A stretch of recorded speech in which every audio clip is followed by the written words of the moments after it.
Hello and welcome aboard to another episode of Roadside Oddities.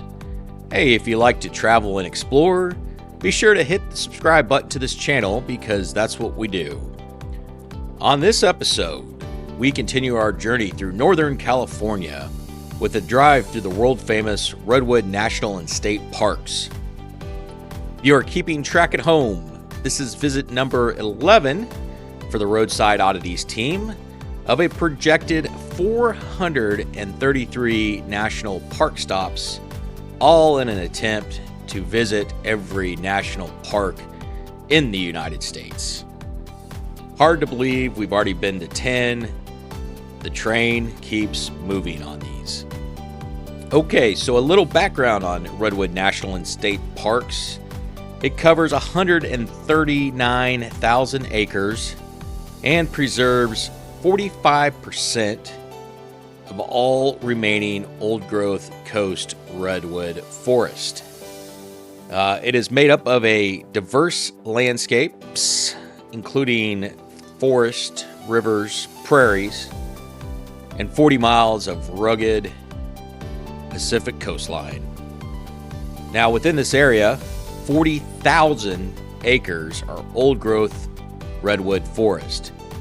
And the park essentially stretches from Crescent City, California to just south of Orick, California. So when you look at it on a map, essentially the parks is really split between a southern portion and a northern portion. Now, for this episode, we started at the southern end. And I think if we had to do it again, we may start on the northern end. But we are coming up from the Avenue of the Giants, which is a great episode. If you haven't watched that yet, be sure to check that out. And so we started on the south end and worked our way north.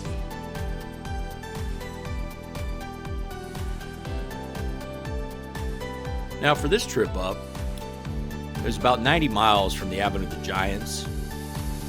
We actually stayed in Orick, California, which is along the coast. I highly recommend staying there. It's a very unique, kind of quirky town. There's some really neat Victorian-style houses to see. They've got murals all over the town. And it's just kind of a neat vibe they've got going on there. A lot of restaurants and those type of things. So if you're looking for a place to stay on your way to the Redwoods, I would recommend staying in Orick. Now, like I mentioned earlier, this is the southern part of the Redwood State and National Forest. It's very coastal looking, a lot of fog on this trip, some light mist, rain, so you kind of get that real feeling of being out in the Redwoods. Now, at the start of it, there's an elk viewing area. Did not see any elk or any other animals, but there were a lot of people that were pulled over to kind of see if they could see anything. Unfortunately, we did not. But as you go along, you get a good drive into just how big and tall these coastal redwoods are. They're just massive. Now, the neat thing is, once you go up to the northern end, you actually kind of get even a little closer into the redwoods, but this is a good introduction to them. As you can see, I tried to angle the camera as best as I could to show you just how tall they really are and how close you really are to them too. And there's a good number of people that were out there on this drive as compared to the Avenue of the Giants. I think the redwoods are a little bit more well known. I certainly was excited to go see them. I had always read about them as a child. So this was really looking forward to this visit to go see them. And they pretty much did not disappoint. It's just very spread out. I don't think I really comprehended how far apart the northern and the southern areas are, and just the amount of stuff you can do. There's places like Lady Bird Johnson Grove, Trillium Falls, Boy Scout Tree, Grove of the Titans. There's a lot of places you can kind of stop on the southern and northern end that'll give you more time to go out and explore and look. I just, again, wasn't feeling it on this trip. But in the future, I don't know, I probably will go back at some point and see a little bit more, try to schedule some visits to some of the more popular areas there in the Redwoods. But the drive, for the most part, for me, was all I really needed, and I certainly did enjoy it. So now I would recommend, if you've only got time, I would probably recommend you go to the northern section, just because of the drive on the Howland, I believe it's the Howland Hill Road, which I document in this video, and it's just real kind of immersive. This is nothing wrong with this. This is great as well too, but there's just a lot more stops, and so if you've got plenty of time, you could easily spend probably half a day out here at the different stops, get out and looking, and then just enjoying the drive. So it's kind of just up to you as far as how much time you're really looking to spend looking at these just ginormous trees. And they are just ginormous. It's so hard to explain them. They've got the big old bases on them. Been there forever. Just a sight to see. And I do apologize for the camera getting a little wet there. It's something I'm going to have to really remember in the future, is to wipe off the camera lens or take some time to stop if the weather's a little damp like it was. So even though it does kind of look gray and overcast, which obviously it wasn't really all that cold. I would say it was probably more light jacket weather, if anything. And then after this portion of the southern drive, there's, I believe, 4 visitor centers that are spread out along the coast there, along the park. And I actually stopped at the one in Crescent City, which, if you've never been to Crescent City, I would recommend you also stopping there. Kind of in a unique town. The bookstore is what they call it. There's where you can get your maps and those type of things. And there's not any park rangers that were in there, at least on that day. They had volunteers. And these 2 volunteers they had in there were just more than helpful, extremely knowledgeable, and were the ones that, you need to go see the Howland Hill while you're out here. So took advantage of that. Now, it's not a very big bookstore, and it's in a kind of a business section, so it's a little different than your normal national park visitor centers, those type of things, in that it's not real remote.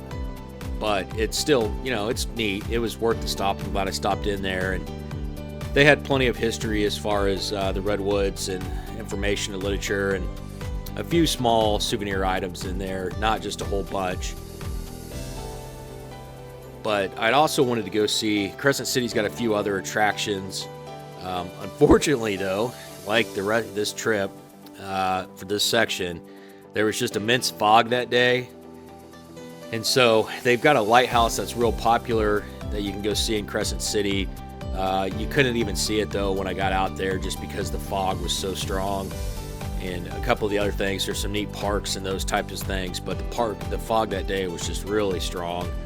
So I didn't spend very much time in Crescent City. I definitely would like to go back there and check it out. I'd also probably, add it to the list of maybe going back to Eureka and seeing that as well, too. But when I got to the visitor center, after the southern portion, they direct me to the Howland Hill Road, which is kind of what I think a lot of people think are the Redwoods, as far as, it's what they think of. It's probably what they've shown in movies and those type of different things. Now, I know a lot of people ask, well, I've seen videos of people driving cars through the Redwoods, and they told me at the bookstore that those are actually on private lands. The National Park Service doesn't have any type of event like that, or any type of attraction where you can drive through it. So I'm sure they probably get asked that all the time by people that come and say, hey, where can I drive through a Redwood? But apparently those are on private property, or the private attractions. They're not part of the National Park Service. So didn't really look any more into that. I was just kind of focused on what the National Park Service had to offer. So, but as you can see on the Southern Drive, it's pretty low-key. Just that coastal fog, the trees. I believe this was about 9 to 10 miles. I could be wrong, but it's those old growth redwoods all along the side of the road, and they are just something else to look at.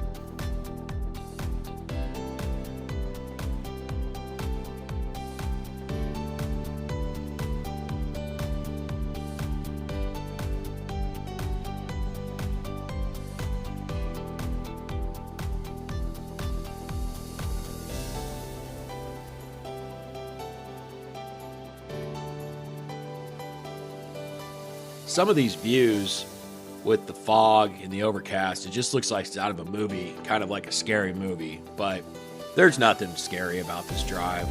It's just kind of more of that coastal marine feeling. And I think I would really say the camera this time did it justice as far as what it actually looks like. I have a feeling, I've kind of read a little bit of literature on it that said there's a lot of coastal fog kind of year round. This is what it mostly looks like. This road was nice. I don't think there was any even traffic behind me on it. Just a nice smooth drive. I believe I was driving it for about an hour or so.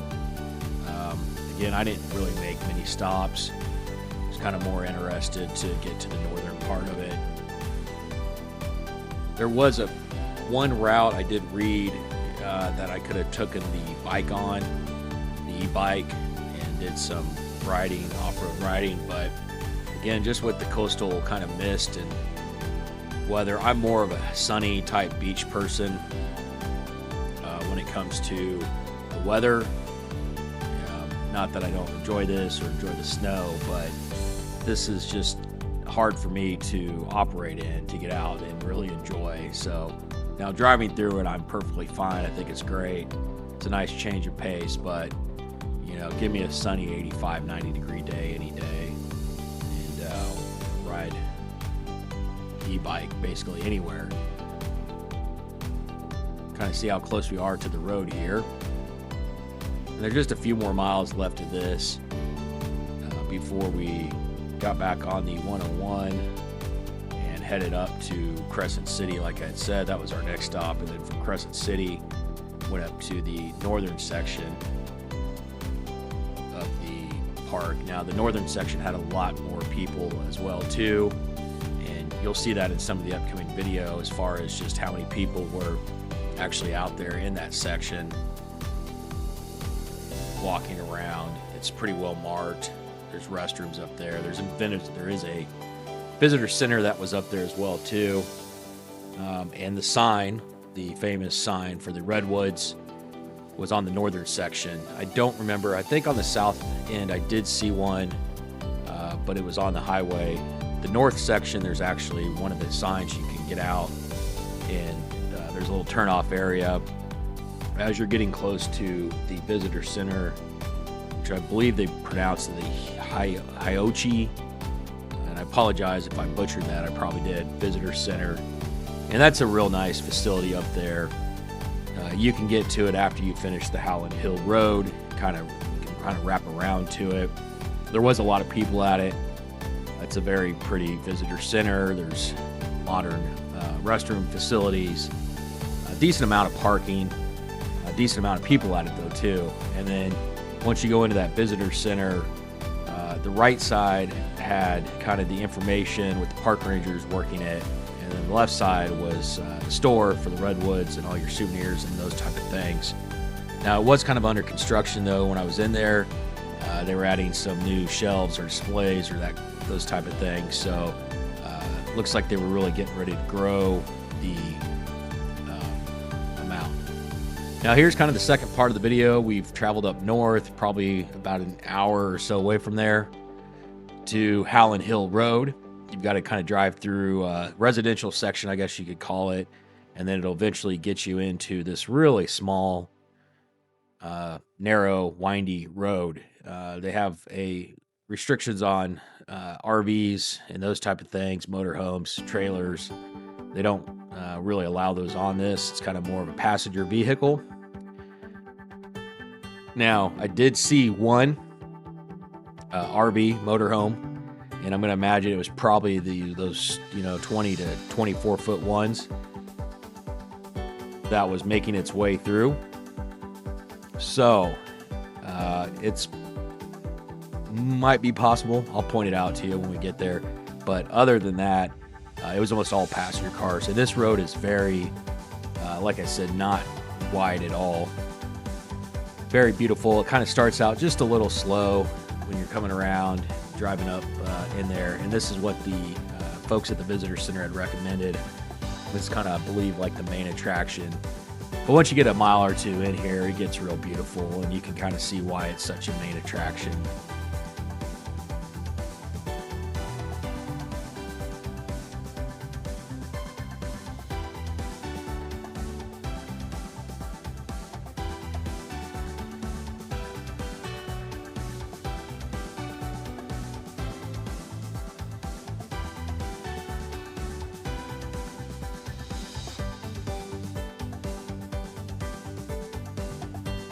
Kind of neat for me too to when watching this video, I've just kind of noticed how when you start on the Howland Hill Road, there's not really any redwoods to begin with, and then as you look right now, they're kind of skinny and taller, but then once you get up here, they start getting bigger and bigger, so there's kind of a little progression into it. And there were a lot of cars turned off at different parts, people out taking pictures, just admiring the redwoods. I stopped a few times on this just because, I mean, these things are just so massive, but they are right there next to the road. And yes, you can see it would be tough to get any type of motorhome without a passenger vehicle, but there's plenty of those type of turns off there. I got out, took some pictures, just kind of breathed in. The air is just perfect. And the other thing too, there's not really a lot of traffic coming at you. I guess this would have been like kind of east, kind of headed in eastern direction. There's some cars every once in a while they're going the opposite way, but for the most part, it kind of felt like everybody was headed east on the road, or northeast, I think is really probably the correct direction on it. So that's a nice thing too. It's not like you're fighting traffic all the way. Again, a few cars here and there. But most people get out and stop and look at different attractions. And the first one that's along the road is the Boy Scout tree. And then there's the Grove of the Titans. And I believe Stout Grove is also on there. Now those areas, as you can see, I think I've got a little bit of footage on there. There's plenty of people at those stops. So kind of, again, just kind of depends what you're into. Myself, I'm more of the driving through type thing, kind of see what I can see from the car. Look how tall that one is, just amazing. But if you're kind of more of the adventure explorer, there's plenty of places to get out and go walk and look around at the different areas.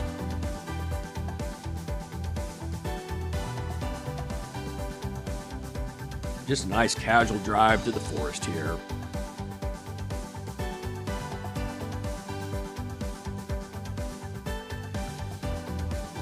Yeah, I think if you were a young child, you would just be blown away by this. I remember seeing this stuff in books, and I'd always wanted to go visit it, but it just, when you're small, Northern California seems a long ways away. I always said one day I'd go out and see this, and I'm glad I did. I would recommend putting it on a list. This and the Avenue of the Giants.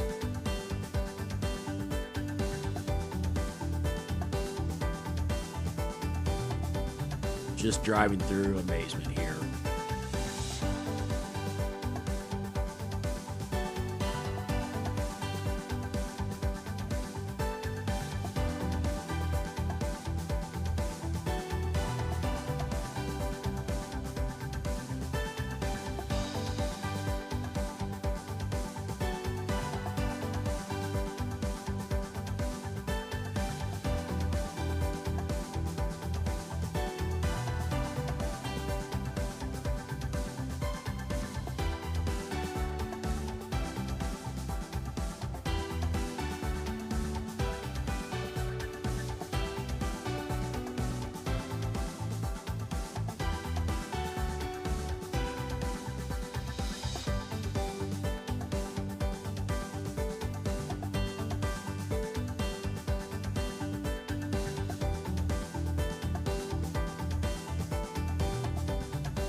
Now, I was looking at the literature on the Howland Hill Road, and they describe it as mostly unpaved, two-way traffic, narrow. I think you could probably say very narrow. Kind of actually is surprised it's two-way traffic, but like I said, you know, you don't really encounter a lot of oncoming traffic. At least I didn't during this drive. But they've got it at 10 miles, and that it takes about 45 minutes to complete the drive.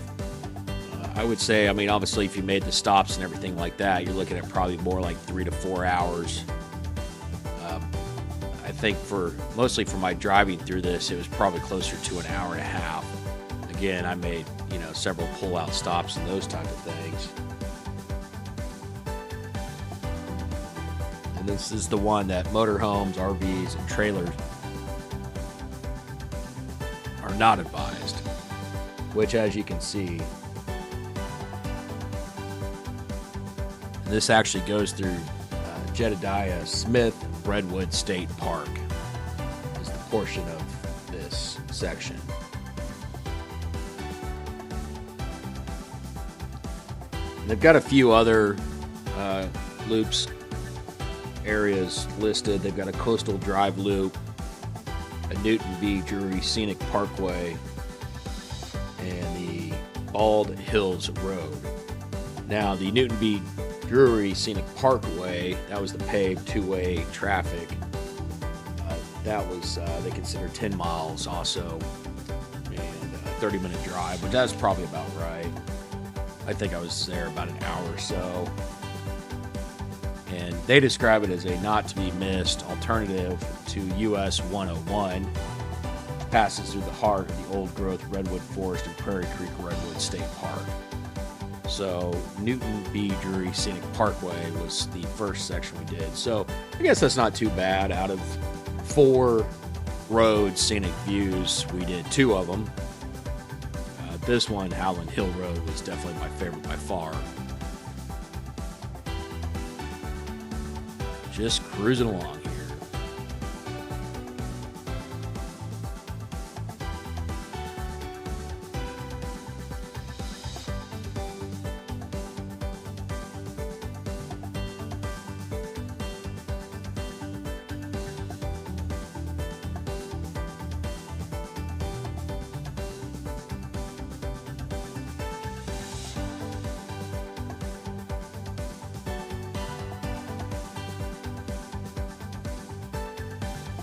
Now, you may notice in the video, if you look up there on the right, the sun is coming out, and that was much appreciated. Kind of goes from that gloomy look to, oh, now we're in like a pristine, sunny forest. The weather itself, again, it wasn't too bad. It was probably 70s, 60s, 70s, if I had to guess. Light jacket weather. Lots of stops, lots of pictures opportunity. Those folks take advantage of it there. Kind of see some of the stumps that are gone too. You can just see how massive those things are. But it got really nice once the sun came out. And actually, I think it got a little hot too. But just perfect if you like kind of walking around, exploring, driving down with the windows down. Had the windows down the entire time on this.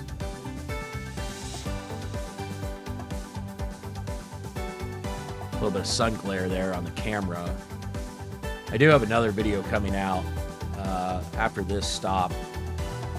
I ventured up to Crater Lake National Park up in Oregon, and that's an exciting video. I'll have that one out here shortly after this one. But I did notice that on the camera, got a little bit of sun glare in certain parts, which makes sense. It was noon or so. So that's another feature. In addition to the water on the camera, I've got to take a look and make sure that I'm not getting a lot of glare, because it kind of leaves that little sunlight on there. I'll have to look into it a little bit more on that. So, but that's the exciting thing as you start your journey. Now here's one of the sections. I believe this was the Grove of the Titans, which they describe it as limited parking, no motorhomes and trailers, old growth redwoods. And it took a few minutes to get through this section. you can just tell there's just a lot of traffic, and that's kind of how the main things were. I believe there are some facilities here too. But yeah, very limited parking. This was either the Boy Scout. This might have been the Boy Scout tree.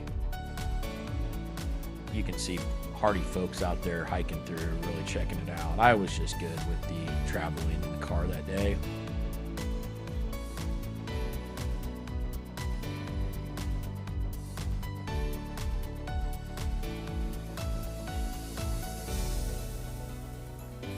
But yeah, there's lots of stuff I've noticed you just kind of learn on this YouTube journey.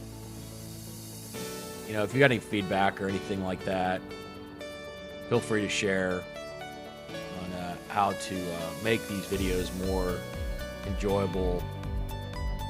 What else we can show that you'd like to see on some of these travels. Anything like that, feel free to comment in the comment section. Feedback is always appreciative.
So I've got a few more facts here on the Redwood National and State Parks.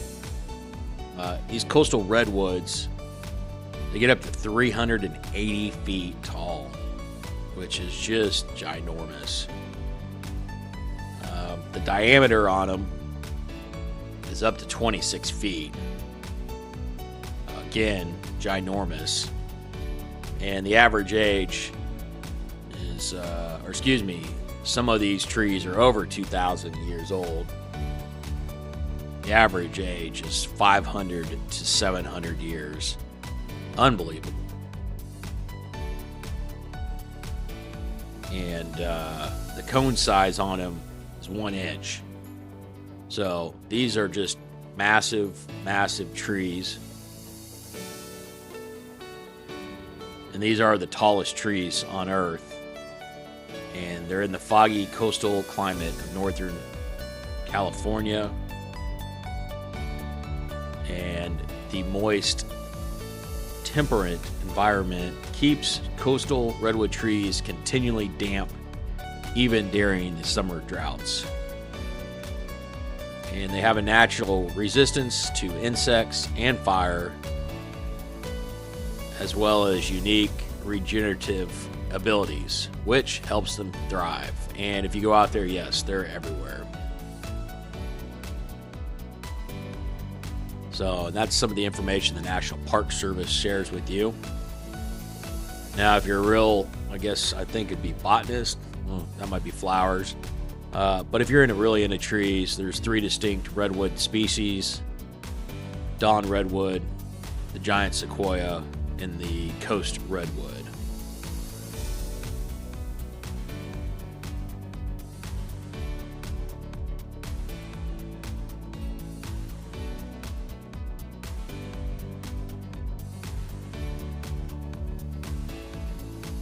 Okay, and so just got a quick update from the Roadside Oddities research team. They're always pretty quick on their feet. So, the study of trees is called dendrology. Includes their characteristics, names, and classification. But I wasn't that far off because it is a branch of botany.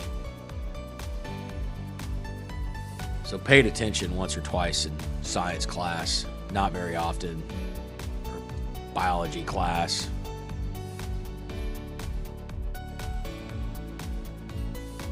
this drive just gets prettier and prettier.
Now, as I'd mentioned earlier, after completing the Howland Hill Drive here, I eventually made my way back to, I believe it's Highway 199. This kind of just leads into it, and you kind of work your way back. And like I said, it was to the High-Ochi, I apologize for butchering that name, visitor center. And it will cook around. If you take that, if you take it all the way back, 199, you'll eventually run to the 101. You can go back to Crescent City. You can head south again on the 101 to kind of check out the southern parks. So you've got a lot of different options you can do. There is the Jedediah Smith Campground. I believe it was closed at this time when I was there, but there's some different options up there as well too. And some different areas you can go see, like Simpson Reed Grove, those type of things also. But yeah, I highly recommend getting out there and checking out this area. Lots to do, massive trees, great to see. And if you find yourself in Crescent City, I would definitely stop in there to the bookstore and talk to those folks. They can really help you out. Or I guess you can also stop into the High-Ochi Visitor Center. That was definitely pretty crowded. Kind of the main turnoff there as people go out and explore the area. But I think we'll be back at some point. You know, Northern California is a neat place. I'm glad we did a visit out there. It's just kind of remote from bigger cities, which that's fine, but it just kind of makes it more travel time to get out there to that area. And be sure to stay tuned for our next episode. We're going to drive around Crater Lake. Very, very pretty. Definitely do not want to miss that one. So be sure to subscribe to the channel, and you'll be informed when that video posts, which hopefully will be within a week or so of this video.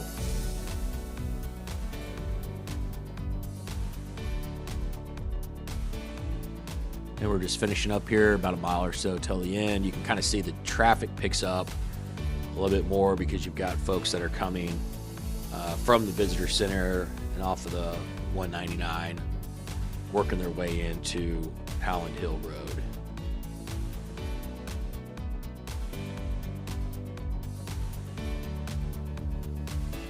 But thanks again for joining us, and we will see you on down the road.